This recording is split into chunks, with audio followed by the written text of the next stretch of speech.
So it was 1.235 million profit in 2 days. What? Yeah. That's crazy. What is this I hear about you buying a church? Yeah, no, so I acquired a church a few years ago. Quite the story, actually, how I got it. It was a combination of a Facebook message and driving by another construction site that I was building just around the corner from it. So super unique property, just about a half-acre church, and they were looking for an offer on it. How'd you come across it? They sent me a Facebook message,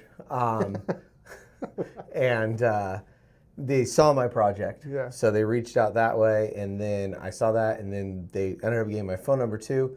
I responded to the Facebook message, and then I saw that they had called me. Yeah. So I followed back up with them, and I said, hey, what's going on? You guys are looking for an offer on this church, so what does that mean? You know, like, what's going on? So from there, we just went into what terms they wanted. They wanted $600,000 for the church. I offered them $500,000 out the gate. Then they came back at $575, and I was able to get them to agree at $565.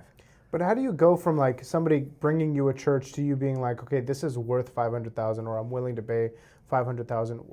What's your plan with that church? Smart. That's a great question. I didn't even think about that. So let me rewind a few steps.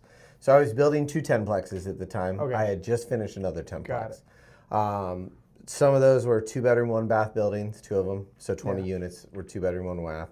One was 3 bedrooms, 2 baths. And I really liked that building. I'd already rented it up at this point. Or I was in the rental process. So I was like, hey, I want to do this here. It was a half-acre. That project was a half-acre as well. I pulled the zoning on it. So we pulled the zoning, saw what we could build there, went through a process, did like a quick back of the napkin kind of evaluation on it.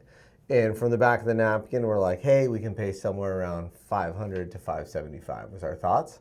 You know, didn't have the greatest entrance. It had an old easement they gave away that we were thinking we need to get back. So came in at $500.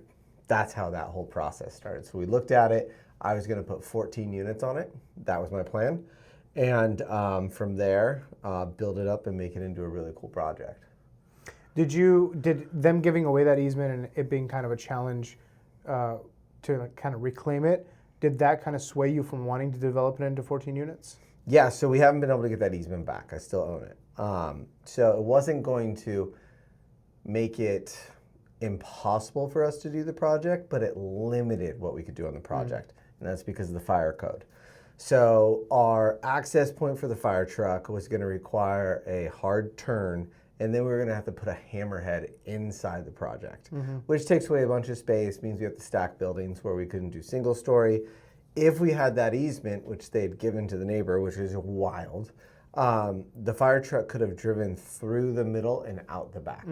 And we could have access on both sides. And if we had access on both sides, it was actually a more appealing entrance for us too, through that neighborhood. So that's what we really wanted. I engaged with the neighbors, but didn't have very much luck in actually connecting with them. And as we're gonna go over here in a second, the plans completely changed on it. So you go from finding it on Facebook or getting reached out to on Facebook, figuring out that you're willing to pay around $500 to $550 for it, and then you get to the point where you're kind of seeing that it may not be the best 14-unit development play.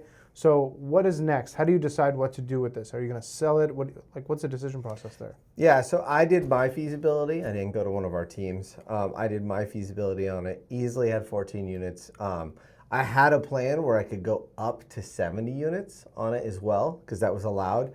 But I didn't like it for the neighborhood as far as parking, access, how it was going to look, how it was going to rent. Different corners of the property wouldn't have had good visibility. And this area isn't 100% the best area, so we look on always having from street to back visibility on buildings like that, because it allows us to not have as many issues. But the real problem was that they had issues with their taxes. So I didn't get a close on it for 23 months. Hold on. You found this property and you had to go into escrow for 23 months? Yes, there was a 30-day escrow and it took 23 months. And it might have been 22, but I think it was 23. I can't remember exactly. Well, how did you discover this, and what would you have done differently in your due diligence period to avoid this? if I could have this happen again, I would do nothing different. I would let this exact same thing happen because I didn't know what was happening at the same time like all of us do now. So when they looked at title, the name of it, when they did the the statement of information, went through and they're like, hey, you haven't filed taxes since 2003 to church. So they only have to do their statement of information. It's very simple. Yeah. They just basically pay their flat rate. They don't pay taxes. But they had never filed anything. Wow. So they couldn't close. The IRS wanted them to go through it. Well, this was in 2020. We couldn't just walk into an IRS office. Everything was closed. So we had to go through the process of demanding letters, demanding access, not myself, but them. And it took months and months and months to unwind this. And they weren't getting any feedback back. They weren't getting anything. Well, at the same time, the market was doing this. So they were like, hey, sorry, this is taking so long. I'm like, take your time. Like, have at it. Like, this is totally fine. Yeah. So it just took forever. And then they're like, hey, we're about to get the release. Do you guys still want the property? So they came to me, they're like, do you still want this? And I was like, absolutely. I just sat through one of the craziest upticks in the market. So it's gone up dramatically in value. And I'll explain how much, but a huge amount. So we ended up closing on it and going out and went on the property. And I was like, you know what? Let's see if we can just get some offers. Yeah. So I went to a developer, and this was the day after we closed, and I got an LOI to purchase the property from me for $1.9 million. 1.9? 1.9 million. So I had just closed Okay. at 565, and I was offered $1.9 million to sell that property right then. So you could have walked away with like $1.4 million in profit. 1.325, yeah. 1.335. Who's counting, right? I am. So, get the LOI, open escrow, but at the same time, now the market's doing its next shift. And interest rates started doing what the market was doing before, and they went up. So this guy sadly walked. I see. So he walked, all that money gone, never gonna happen. Terrible. Yeah. So I was like, okay, we'll put it on market. So we put it up on market, and you can see here in this image, it's an aerial view of the property, and it shows, the big lot. We were saying, hey, you can do this, and at the same time, we're like, hey, we're starting our plans.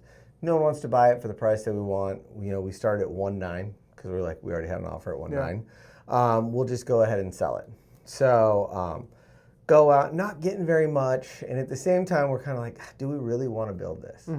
And we were like, yeah, we will, but it kind of feels weird when you get that big of an offer to then like go back and be like, I'm going to do all the work. Yeah. And then we were talking with our attorney. We're like, if we syndicate it, can we increase the value of the property? And they're like, not by that much. And we're like, okay, it makes sense. Like, I get it. That could go bad, which I'm glad we didn't because the market did some weird stuff that would have turned out terribly. Yeah. And just had it on the market and ended up interviewing a girl to join our sales team. Yeah. And in the end, it wasn't a great fit. Still one of our great friends. Just not the same sales business that we're in. And I said, is there anything I can help you with to see if we could do some business together? And she goes, I have a pastor that needs a church. And I told her, I just looked at her and I said, I own a church. And that was very unusual for her. Yeah. So offered her the church as an opportunity to rent it from me. Yeah. I was like, you guys can rent it for 3 years while I do permits. I really wanted to rent it for 2. They wanted 3. So they're like, cool, let's meet you out at the site. 48 hours later, we're at the church. This is when I made my biggest investment into this property thus far. I put on 2 new locks on the building, so I spent about $100. Wow. I did it myself. Yeah. It was really difficult. Did you put it on a credit card? Yeah, and I'm just gonna run it out. No, get the points, miles. So I ended up going through the property, and they're walking through. They're looking at it. Dude, were you with me? I wasn't with you. No, you when weren't with me for this one. You weren't with me. You I was were with there. you when you closed with the heir or the family member or something like that. Yeah. Oh yeah, I remember that. Well, that's for another day. So they said, hey, we like it. We have to make a lot of improvements to it. As you can see here in these photos, it's pretty beat up. Yeah. So we'll take it, but we're going to need a lot longer lease, or we need to buy it from you. And I was like, all right, well, what are you thinking? They're like, well, we can't buy it right now because the market, but we'd be willing to lease to own it. And I was like, all right, well, I'm not going to move off of a price of 1.5 is what I told them. And they said, that's fine. And I was like, all right, then good. We're in a good place to have this conversation then. Give me your terms. I'll get you my rental terms, and let's meet up in a couple more days. Met up 2 days later in the office, went over it, and I offered them $5,500 triple net. So that means they pay improvements, taxes, and insurance on the property. So I make my $5,500, they pay everything else, and then I pay my mortgage with that. They said that's fine, and what we did was we negotiated terms on if they close earlier than 5 years. So they had 2 different step-ups where they could close earlier and get it for a reduced price. I think we had 1.35 and 1.4 as options for them, and then 1.5, and then if they go over, I think they're off. They get the property for 1.6. Got it. So they're like, we're in, we love it, we're done. So I ended up meeting them over there, giving them keys, and they took off, and they actually went through the process, permitted it, it was permitted. They permitted more work on the property. They added bathrooms. They completely revamped it. You've seen it. It's beautiful now. Yeah. They built out a nursery on it, and all of this they've done to my building for their benefit, but I still own the building. So if anything happens, that's still my building right now. They're still leasing. Yeah. And I believe they've put something to the tune of like $600,000 or $700,000 into the building. They love it. Right now we do our holiday drive, and we provide toys for their congregation. The needy members of their congregation that need toys. Obviously not the whole congregation needs toys, but people that they work with. And they've done a bunch of improvements, and on that deal, in the end, I'm going to make over $1 million. So myself and my partner Keith on that one.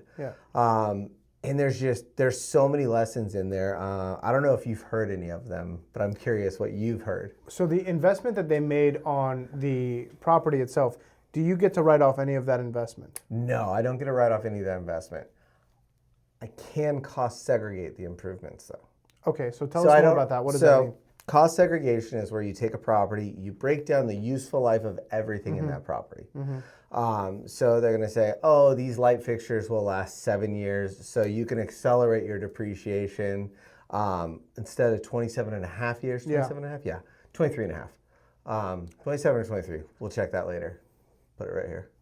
Okay, perfect.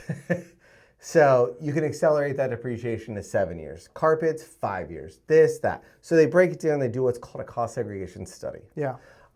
So I actually don't believe I cost seg that building. We did a different style of write-off on it in the end. I'd have to talk to my CPA. I might have cost segregated it. I cost segregated 3 buildings that year, so it wasn't necessary. So that was one thing that we were able to do and value that we were able to get. One of the lessons too was I answered my phone and an opportunity came through it. There's a lot of people not answering their phone, not looking for opportunities. And the other thing too is I got offered a church, and what I saw was land. But I had my ears open and my eyes available to see what else could be possible. When I had that conversation with that agent to join the team, and I just did my standard, I want to know what people need help with so I can help them out, or, and vice versa. And she said this, if I hadn't asked that, I would have never known, and this deal would have never come together. The property had been on market, but it was marketed as lot land, not as a church. So I had to make myself available to that. And additionally, and one of the last things here is, there's a million ways to finance deals. Literally, there's so many ways. It's not just a loan. There's a million different ways. Going through, doing a seller carry or a lease option here and allowing them to pay us on a regular basis allowed them to get into the property when they weren't financeable. So another thing they're doing is they're actually paying down the purchase price right now on a semi-annual basis. So when they get to the point that they're going to close, I think they'll owe us $125. they've done these improvements, they've increased the value of it. The property's going to appraise for well over 1.5 at that point. Yeah. They're not going to have to put more money in to finance the building. Yeah. So they're going to be saving money.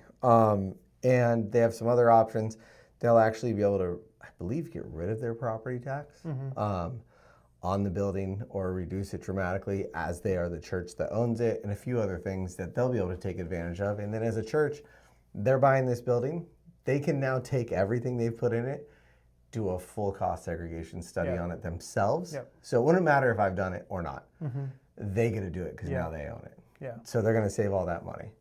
So you went from finding something on Facebook Marketplace to deciding to purchase it, waiting 23 months to invest into it and purchase it, and then you were going to develop it, put it up for sale, ended up not selling it, wanted to get permits to develop it, ended up leasing it out to a church, and now that it's leased out and potentially going to be purchased by this church, and you're going to walk away with what, well over $1 million in about $1 million by just over $1 million because of what we're made in rental income and the actual sales price. All because you picked up your phone and you said yes to a deal on Facebook Marketplace.